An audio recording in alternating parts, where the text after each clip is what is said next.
and melts the picture from their sight away. Yet shall they dream of it until the day when shall those children by their mother's side. Jisa Jose എഴുതിയ blueberries എന്ന പുസ്തകത്തിൻ്റെ ഒരു review ആയിട്ടാണ് ഞാനിന്ന് ഇവിടെ വന്നിരിക്കുന്നത്. മാതൃഭൂമി ബുക്സാണ് ഇത് പബ്ലിഷ് ചെയ്തിരിക്കുന്നത്. കഥ നടക്കുന്നത് പ്രശസ്തമായ ബ്ലൂബെറി ബേക്കറിയിൽ നിന്നാണ്. ഡിസൈനർ കേക്കുകൾ കൊണ്ട് പ്രശസ്തമായ ആ ബേക്കറിയിലെ റിസപ്ഷനിസ്റ്റാണ് സ്റ്റെല്ല. ഒരു ദിവസം അവൾക്കൊരു പുനഃസമാഗമത്തിൻ്റെ ആഘോഷത്തിനായി ഒരു കേക്ക് ഓർഡർ വരുന്നു. കേക്കിൽ എഴുതാൻ പറഞ്ഞിരിക്കുന്ന വരികളോ വളരെ അസാധാരണമായവയാണ്. പക്ഷേ ആ കേക്ക് വാങ്ങാൻ ആരും തന്നെ വരുന്നില്ല. അടുത്ത ദിവസം ഒരു സ്ത്രീ വന്ന് അതേ കേക്ക് വാങ്ങുന്നു.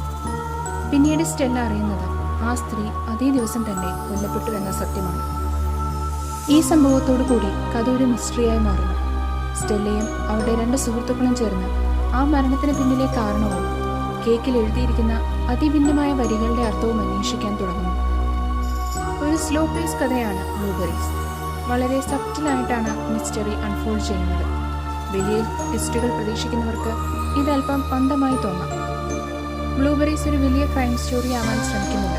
പകരം വളരെ സാവധാനത്തിൽ മുന്നേറുന്ന ചിന്തകളിലൂടെ കഥ പറയുന്ന ഒരു ഇൻവെസ്റ്റിഗേഷൻ സ്റ്റോറിയാണെന്ന് പറയും.